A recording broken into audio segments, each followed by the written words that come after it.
What's up YouTube, Debugs here today, here giving you guys my map layout for Kingdom Hearts 3. Now according to Tetsuya Nomura, Kingdom Hearts 3 will have more worlds than Kingdom Hearts 2, but less Disney worlds than Kingdom Hearts 2. Let me repeat that. Kingdom Hearts 3 will have more worlds than Kingdom Hearts 2, but Kingdom Hearts 3 will have less Disney worlds than Kingdom Hearts 2. So I took a look back at Kingdom Hearts 2, and for what I counted, Kingdom Hearts 2 has 11 Disney worlds, or 12 if you count Mysterious Tower within Twilight Town, but I count Twilight Town and Mysterious Tower as one whole world, but you guys may see that differently. So when we look at the Disney worlds within Kingdom Hearts 2, we have Beast Castle, Land of Dragons, Olympus Coliseum, Port Royal, Atlantica, Agrabah, Halloween Town, Pride Lands, Space Paranoids, Timeless River, and 100 Acre Woods, which all adds up to 11 worlds. Now when we look at original worlds within Kingdom Hearts 2, we have Twilight Town, Radiant Garden, The World That Never Was, and Disney Castle. Now I think it's debatable to call Disney Castle an actual Disney world within Kingdom Hearts 2, seeing that's not really based off any particular movie. It's really just putting Disney's classic characters in this magical kingdom. But if you want to count it as a Disney world, I can see why. So in total that adds up to roughly 15 worlds within Kingdom Hearts 2, or 16 if you count the Mysterious Tower. So Kingdom Hearts 3 could roughly have 16 to 17 worlds within the game, with roughly 8 to 10 Disney worlds based off Disney's popular films. So I took the time and made my own little concept map, as you can see on screen. Of course I have some worlds faded in black so we can go through them one by one. So let's start off with the worlds we do know in Kingdom Hearts 3, which are Olympus Coliseum, Tangled, Big Hero 6, and Toy Story. So that's 4 Disney worlds confirmed. Once again, there's Mysterious Tower as well, but I'll get to that later. So I'm going to start with Treasure Planet, which was a Disney film produced by Roy Conley, who also produced Tangled and Big Hero 6. So why not complete the trinity by having Treasure Planet appear in Kingdom Hearts 3? Plus, it's one of my most requested worlds within Kingdom Hearts. And I definitely see Master Xehanort using the map to seek out their missing darkness, if you will. Plus, it'd be nice to see Sora go on a space pirate adventure. Another world I think is going to make the cut in Kingdom Hearts 3 is Frozen. Seeing that Frozen is the highest grossing animated movie of all time. Even if you didn't like the movie Frozen, you gotta acknowledge that Square Enix has to take advantage of this opportunity. Plus, we never had a snow-themed world before in Kingdom Hearts. There was that segment in Mulan in Kingdom Hearts 2 where we go up into the mountains, but that was pretty much it. And exploring the world of Arendelle would actually be pretty cool. No pun intended. Next up is Wreck-It Ralph. I think this would be an amazing world for Kingdom Hearts 3. I think they could break the fourth wall here and there with Sora being within a video game. Whether they want to base this world throughout all of Game Central or just base the world in Sugar Rush, it's fine by me. Plus the sequel for Wreck-It Ralph comes out in 2018, so I think that'd be a great way for it to connect with Kingdom Hearts 3. And then we have Atlantis: The Lost Empire. I just recently rewatched this film on Netflix and I really love this film. I think there's a lot of elements within there that can work well with Kingdom Hearts, such as the crystal itself that is able to keep you alive for such a long time when you think about it. Like, Atlantis has been around for hundreds of years and Kida still looks good for her age, right? Big.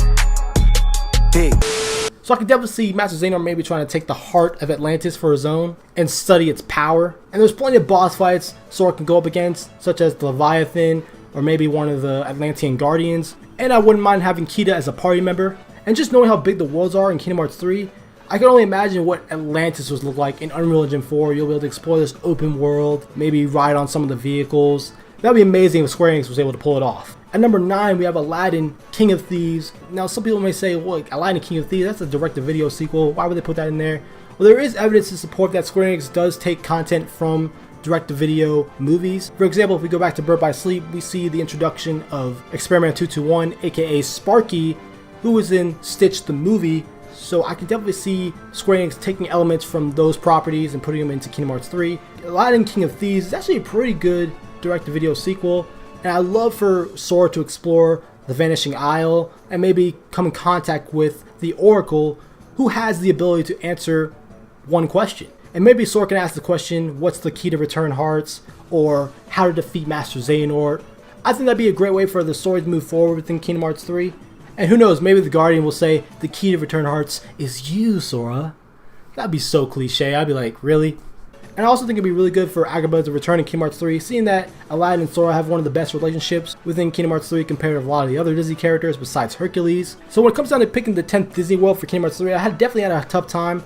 It was either between The Princess and the Frog, The Black Cauldron, and Pocahontas. And I decided to go with Pocahontas because Square Enix has tackled pretty much all the Disney Renaissance films besides Pocahontas and the Rescuers from Down Under. But who really wants the Rescuers in Kingdom Hearts 3? Who wants it? Do you want it? Do you want it? Hell no.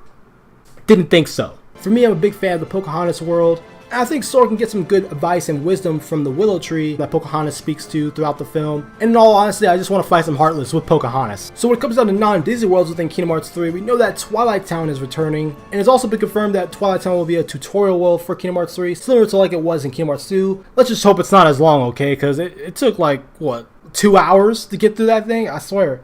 And I also think Mysterious Tower is still going to be connected with Twilight Town in this game, but I could be wrong about that. Seeing that in the gameplay of Mysterious Tower within Kingdom Hearts 3, we don't see the railroad track, but then again, they haven't finished the game yet, but maybe they'll add it on later down the line. And I think Raiden Garden is another world that's going to return in Kingdom Hearts 3, seeing that Lee and Kairi are training to become Keyblade Masters, so it would be nice to see Sora, Dawn, and Goofy team up with Lee and Kairi. Let's say Heartless are invading Radiant Garden again, and it would be nice to catch up with the rest of the Final Fantasy characters inhabiting that world, such as Leon, Yuffie, Aerith, and Sid, plus seeing Sora interact with the original Organization 13 members that are now in their true form. That'd be quite interesting and maybe awkward at the same time.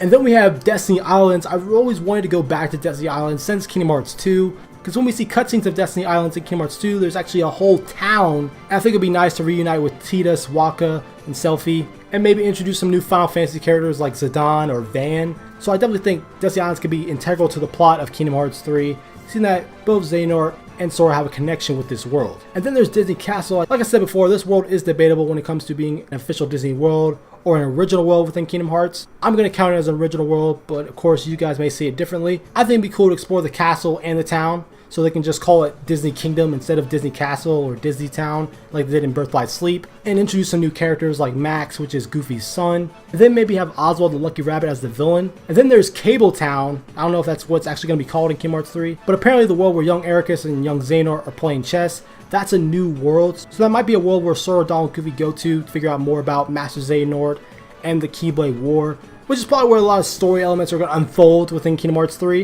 And we can also see Sora, Dawn, and Goofy reunite with a lot of the other Keyblade wielders. Then they form the 7 Guardians of Light, move on to the Keyblade Graveyard, which is a nice transition because I think the Keyblade Graveyard is going to be the final world for Kingdom Hearts 3, where the final battle will take place, and it's where we finally see the end of Master Xehanort and the end of the Dark Secret Saga, which will open up the door for a new Kingdom Hearts villain to appear in the sequel. And yes, Kingdom Hearts 3 is not the last game in the Kingdom Hearts series. Just to let you know that right now. There will be more Kingdom Hearts games. When will it come out? Probably in 2040. I don't know.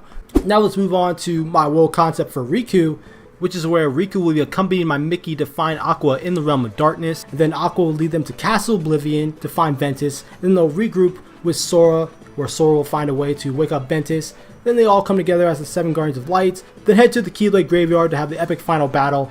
And that's how I see Kingdom Hearts 3 playing out. But let me know what you guys think in the comments down below. What do you guys think about my world map concept for Kingdom Hearts 3? Like, subscribe for more content from me on Kingdom Hearts and other games in general. I'm DMLX.